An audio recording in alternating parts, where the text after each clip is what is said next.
ఏమిటి అందరూ కూడగట్టుకుని నాటకం ఆడుతున్నారు? అందరినీ కూడగట్టుకుని తమని మార్చాల్సిన అవసరం నాకు లేదు. నేను కూడా ఈ తోలు బొమ్మలాట ఆడలేకపోతున్నాను. నేను ఎప్పుడు పోదామనున్నాను. నువ్వేమో ఓ ఓ అని వాంత మొదలు పెట్టావు, వాళ్ళేమో కడుపుని డిసైడ్ చేశారు. చేస్తారు. లేని కడుపు నాకు ఎలాగో అంటగట్టారు. అదే వంకతో మా నాన్నని చూడాలని చెప్పి రేపు ఉదయమే మా ఇంటికి పోతాను. అప్పుడు నన్ను ఎవరు ఆపలేరుగా. చాలా సంతోషం. నేనే వచ్చి దిగబెడతాను. రేపు పొద్దున కదా, ప్రస్తుతం పడుకో. శీఘ్రమేవ సుపుత్రా ప్రాప్తిరస్తు. ఎక్కడికమ్మా ప్రయాణం? ఏమిటోనండి, కన్ను మూసినా తెరిచినా నాన్నే కనిపిస్తున్నాడు. ఈ పరిస్థితుల్లో ఆయన్ని చూడకుండా ఉండలేకపోతున్నానండి. వెళ్ళొస్తానండి. ఈ సమయంలో మేం మాత్రం ఎలా కాదంటావమ్మా? కడుపుతో ఉన్నప్పుడు కన్నవారిని చూడాలనుకోవడం సహజం. వెళ్ళిరా రాజా, జాగ్రత్తగా తీసుకెళ్ళి. మీరిక్కడ ఉండగా ఆయన కూడా నాతో వచ్చేస్తే ఏం బాగుంటుందండి. ఆయన ఇక్కడే ఉంటారు. ఏమండి, వెళ్ళిపోతున్నానని బాధగా ఉంది కదండి. బాధని మెల్లగా అంటావేమమ్మా? ఆ మొహం చూడు, పాపం మాడిపోయిన బల్బులా. వాణి, రోజు ఫోన్ చేస్తూ ఉండు. లవకుశ, భక్త మార్కండేయ, ధ్రువుడు ఇలాంటి వీరగాథలన్నీ చదువు. ఎందుకంటే మనకు పుట్టబోయే బాబు వీర శివాజీ కావాలి. ఒళ్ళు జాగ్రత్తగా చూసుకోండి. వచ్చినా వారి వారి వారి వారి వారి ఏంటిదే? మన వాళ్ళందరూ మన కోసమే ఎదురు చూస్తున్నారనుకుంటానే. వచ్చినా ఇదేందబ్బా అట్ట బొమ్మల్లా నిలబడి చూస్తారేందే? ఉన్నట్టుండి ఊడిపడ్డ నీకు మేం బొమ్మల్లా కనిపించక మనుషుల్లా కనిపిస్తావా? అమ్మా, మీ నాన్న వచ్చేసాడు. నువ్వు బయలుదేరని అవసరం లేదు. మీ ఆయన బాధపడాల్సిన అవసరమూ లేదు. మనందరం కలిసి హాయిగా ఇక్కడే ఉండిపోదాం. ఆనందరావు గారు, మొదటిసారి విమానం ఎక్కే తలికే గుండె దడ దడ దడ దడలాడిపోయింది అనుకోండి. అసలు ఇంతకీ ఇంత అర్జెంటుగా నన్ను ఎందుకు రమ్మన్నట్టు అని. నీ కూతురు వెళ్ళిపోయే ప్లాను రాత్రి తెలిసి వెంటనే రమ్మని ఫోన్ చేశాను. నువ్వు వెంటనే రాకపోతే కొంపలు మునిగేవనుకో. అంతే కదా? లాగాల్సిందే బాబు. నా దగ్గర నుంచి మీ అనుమానానికి కారణమైన అకౌంట్స్ కు సంబంధించిన కూపీలన్నీ తప్పకుండా లాగాల్సిందే. యజమాని పట్టించుకోకపోతే ఏ వ్యాపారం రాణించదు బాబు. అది శాస్త్రం. చెట్టా తొక్క తీసిన త్యాగలాంటి మాట చెప్పినావు కదంటయ్యా. అసలు ఈ దేశం పైకి పోవాలి అంటే ప్రతి ఆఫీసులోనూ నీలాంటి ఒక్కడుంటే చాలదా అంట. నా మీద తమ నమ్మకం అలాంటిది. అంతే కదా? గోసి సర్తావని నమ్మబట్టే కదంటయ్యా పంచేలాగేసినవా. యో, అసలు ఈ అకౌంట్ లెక్కల్లోని బొక్కల తాలూకు మొక్కలారా అని. నిజం చెప్తే తమ అల్లుడు గారు చెడ్డ అయిపోతారండి. మాట్లాడమంటే చింతపండు పిసికినట్టు పిసికి పులిచెట్టేస్తాను. నువ్వు చిత్రగాడివో గత్తరగాడివో తెలియట్లేదయా. నువ్వు నిప్పనిపించుకోవడానికి ఎదుటింటికి నిప్పెడతావా అంట. బంగారం లాంటి నా అల్లుడి మీద నాకు పిత్తిరీలు చెప్పడానికి ఎంత ధైర్యం రా నీకో? ఎంత డబ్బు నొక్కేసావో చెప్పేశా. అయ్యా, గణిత శాస్త్రే అక్రమార్జిత, జన్మ జన్మస్తు సునక భూయిష్టమస్తు. చెస్ నోర్మయ్యా. ఇంకొక పాలి శ్లోకాలు చదివావుంటే నీతో శోకండాలు పెట్టిస్తాను, గుర్తుంచుకో. చింత సిగురు చూసి చింతపండు దిగుబడి చెప్పగలయ్యా ఈ స్వామి. అట్లాంటిది నన్నే ఏమార్తనం చూస్తున్నావా అంట. నీ ఉద్యోగం పీకి పారేస్తున్నానయ్యా. 24 గంటల లోపల ఈ లెక్కల తాలూకు అకౌంట్లు చూపించకపోయావంటే యో నీ మీద పోలీస్ కంప్లైంట్ ఇవ్వనయ్యా. ఆహా, పుణ్యపురుషులు. నెల్లూరు రెచ్చ వాళ్ళతో నాటు కొట్టించే నీ మక్కిన కొట్టిస్తాను.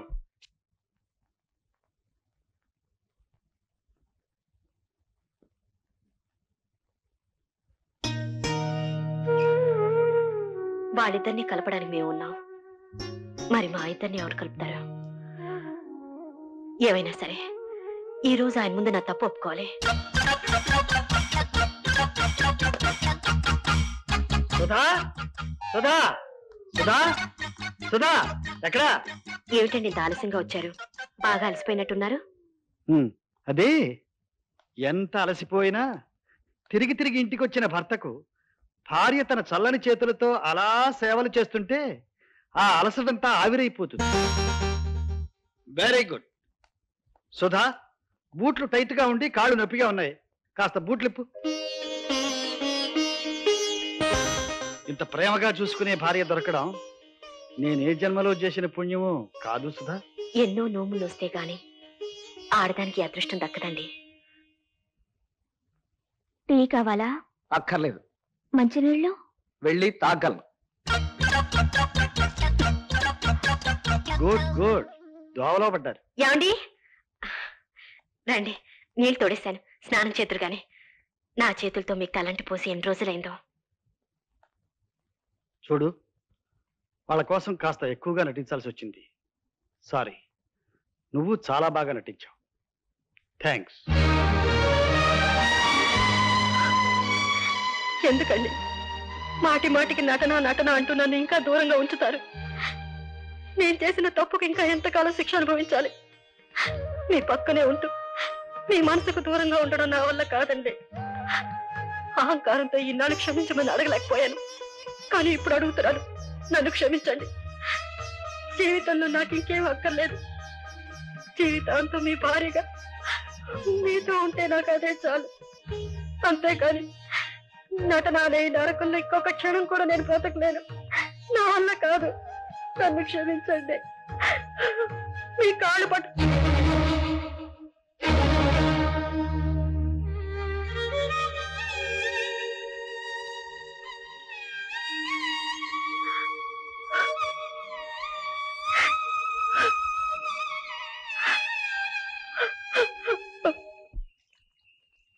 ఈ పిక్నిక్ సెటప్ ఇప్పటికి కుదిరింది. ఇలాంటి ప్రశాంతమైన వాతావరణానికి వస్తే మన మనసులు కూడా ప్రశాంతంగా ఉంటాయి. అందుకే పట్టుబట్టి ఇక్కడికి తీసుకొచ్చాను. మీరందరూ హ్యాపీయేనా? చాలా హ్యాపీ సార్. ఏమిటి ఒక గొంతే వినిపిస్తోంది? యాపీగా ఉండబట్టే కదా ఇట్లా ఊరు చివరికి వచ్చి యాపిల్ తింటున్నాను. ఏం రాజా, ఎలా ఉన్నావు? చాలా హుషారుగా ఉన్నాను సార్. నువ్వు బానే ఉన్నావు కానీ మా సుధా కాస్త డల్గా ఉన్నట్టుంది. ఆవిడికి నచ్చే మ్యూజిక్ క్యాసెట్ నా కారులో ఉంది, వెళ్ళి తీసుకురా. అలాగే. హే వాణి, కమాన్ కమాన్. ఏమిటి అంకుల్? పిక్నిక్ లో థ్రిల్ ఉండాలి. పైగా ఈవేళ ఏప్రిల్ 1 కదా, తమాషా చేస్తాను. నువ్వు వెళ్ళి ఆ చెట్టు చాటును దక్కు. నేను పిలిచే వరకు రావద్దు. కమాన్ కమాన్.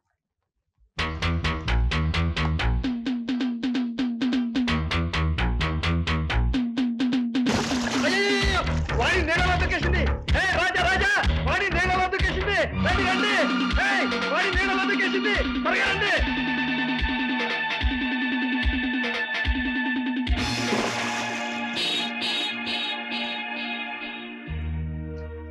ఏమిటయ్యా, నీకు ఈత రాదని మాకు చెప్పొచ్చుగా, అలా నీళ్ళలో దూకేశావేమిటి?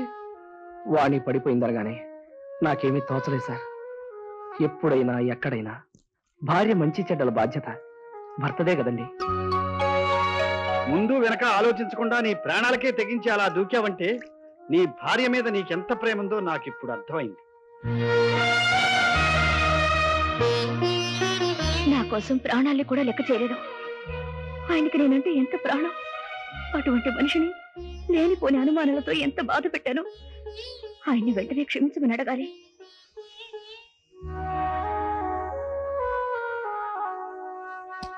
నేను ఫోన్ చేయను. నా పాప కళ్ళ కోసం వాళ్ళ బ్రతుకుల్లో నిప్పులు పోయమంటావా? నా పాప కళ్ళు రాకపోయినా పర్వాలేదు, నేను మాత్రం ఈ ఫోన్ చేయను. సెంటిమెంటల్ డైలాగులు చెప్పకూడదమ్మా. నువ్వు నేను చెప్పినట్టు ఫోన్ చేయలేదనుకో, నీ పాప కళ్ళమారి దేవుడెరుగు, దాని ప్రాణాలైపోతాయి. ఇలా బేగనొక్కేస్తా. హలో నేను సుశీల్ని. సుశీల, మీ ఆవిడ పక్కనే ఉందా? నువ్వు మాట్లాడకపోతే అందుకే అంటుందనుకున్నాను. నువ్వే మాట్లాడక్కర్లేదు, విషయం నేనే చెప్పేస్తాను. నువ్వు గురించిన ప్లాన్ డాక్యుమెంట్స్ నిన్నే తెచ్చించారు. అవును, మీ ఆవిడకి ఎప్పుడేమో చూస్తున్నావు? రాత్రి తప్పుకుంటుంది. వాణి, ఇంత జరిగాక కూడా దాన్ని వదులుకోలేదన్నమాట. నేను పిచ్చిదాన్ని. నువ్వు మారేవని జరిగింది మర్చిపోయి నీతో ఉండాలనుకున్నాను చూడు, అదే నా పిచ్చితనం. బాబోయ్, మీ ఇద్దరి మధ్యన ఎన్ని ఆలోచనలున్నాయి. నువ్వు మనిషివి కాదు, దానికోసం నన్ను చంపడానికి కూడా తెగించగలవు. నోర్మి, నోటుకొచ్చినట్టు మాట్లాడు. ఇది నా ఇల్లు, నా ఇష్టం వచ్చినట్టు మాట్లాడతాను. మాట్లాడు, నీ ఇష్టం వచ్చేట్టు చేసుకో. ఎప్పటికైనా నీ తప్పు నువ్వు తెలుసుకుని మారతావని ఈ ఇంటికి వచ్చిన పెద్దవాళ్ళ పెద్దరికని అడ్డు పెట్టుకుని ఇంతకాలం ఎదురు చూశాను. కానీ ఇది నా ఇల్లు, నా ఇష్టం అన్న అహం నీలో ఉంటే ఈ ఇంట్లో ఒక్క క్షణం కూడా ఉండను.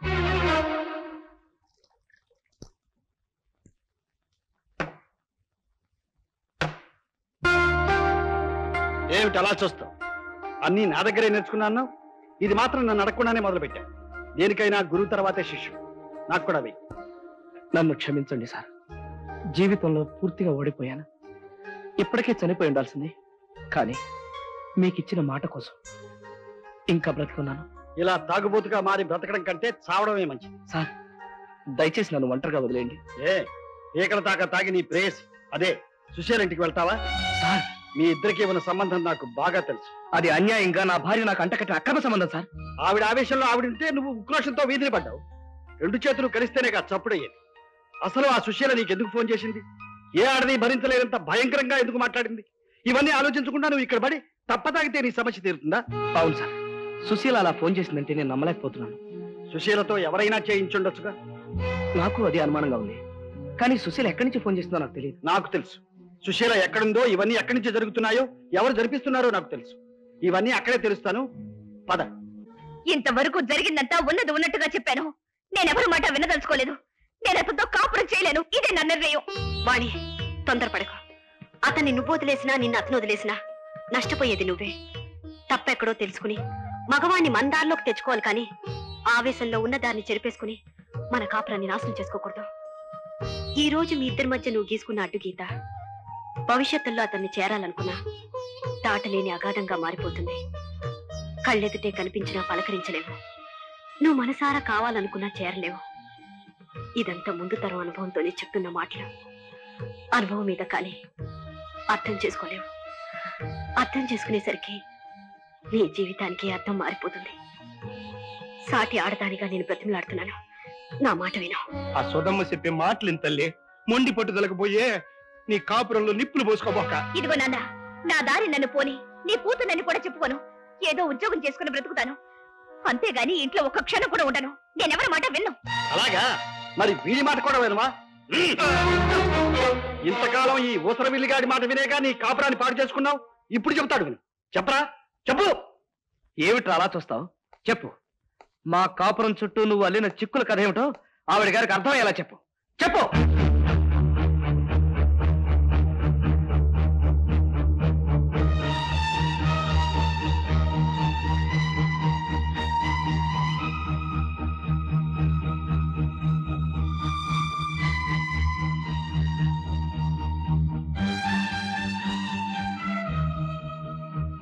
నీ కళ్ళకు కమ్మిన అనుమాన పొరలు ఇప్పటికైనా విడిపోయాయా? తప్పు వీడిది కాదు. ఇలాంటి అవకాశవాదుల మాటలు నమ్మి జీవితాన్ని అల్లకలోలం చేసుకునే నీలాంటి ఆడదాన్ని. భార్యకు భర్త మీద, భర్తకు భార్య మీద ఉండవలసింది అధికారం కాదు, మమకారం, అనుమానం కాదు, నమ్మకం. భార్యాభర్తల మధ్య గొడవలొస్తే పరిష్కరించుకోవలసింది 4 గోడల మధ్యే కానీ కోర్టు బోనుల్లో కాదు. ఇవాళ ప్రేమించుకుని రేపు పెళ్లి చేసుకుని ఎల్లుండి విడిపోవడం ఫ్యాషన్ అనుకుంటున్నారా? మీరు నడిచిన 7 అడుగులకు అర్థం ఇదేనా? వేద మంత్రాలతో వేసుకున్న బ్రహ్మముడిని తెచ్చుకోవడం అంత తేలికనుకుంటున్నారా? ఆఖరి మాటగా చెబుతున్నా, ఇప్పటికీ మీకు విడిపోవడంలోనే సుఖం ఉందనుకుంటే చెప్పండి. నా చేతులతో కలిపిన మిమ్మల్ని నేనే విడగొడతాను. అప్పుడు ఎవరికి వారు వేరువేరుగా హాయిగా ఉండొచ్చు. చెప్పు, ఏమంటావు? మాట్లాడమే. నన్ను క్షమించండి. ఈ మాట చెప్పాల్సింది నాతో కాదు.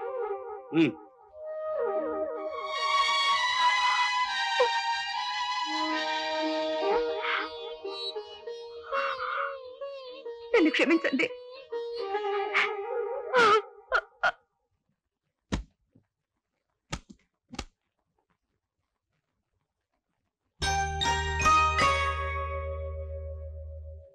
ఇంకా ఆలోచిస్తున్నావేమిటి? ఫ్లైట్ టైం అయింది, పెట్టి సర్దుకో. ఈ రోజే వెళ్ళిపోవాలా? వచ్చిన పని అయిపోయింది, మన నాటకానికి తెరపడింది. ఇంకెందుకు ఇక్కడ? ఇంకో 2 రోజులుండి. 2 రోజుల 2 క్షణాలు కూడా ఇక్కడ ఉండటానికి వెళ్ళలేదు.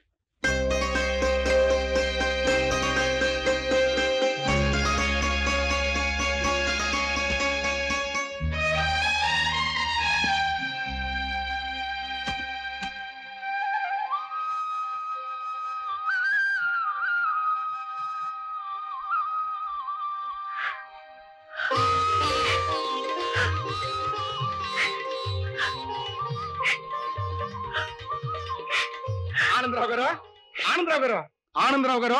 ఏమైందయ్యా? ఊరి ఊరి ఊరి ఊరి ఊరి ఏమైంది అని అడుగుతారేందండి? ఓ పాలి అటు చూడండి. ఏమిటోనండి పాపం, పొద్దుటి నుంచి డోకిన డోకు డోక్కుండా డోకుతూనే ఉంది. సుధా, డోకుతోందంటే అదేనా? అదేననుకుంటానండి. అదేనా? అదేనా అంట. అదేనా? అదేనండి. ఆ! చిలకమ్మకు నెల తప్పిందంట ఊరింటకు తల తిప్పిందంట ఈ చిన్నారి తల్లి ఓ చిన్నోడికి తల్లి ఈ చిన్నారి తల్లి ఓ చిన్నోడికి తల్లి త్వరలోనే అవుతుందంట అబ్బబ్బో నాకెంత పండగ అబ్బబ్బో నాకెంత పండగ మావిడకు మేరిళ్ళు వచ్చినంతగా చిలకమ్మకు నెల తప్పిందంట ఊరింటకు తల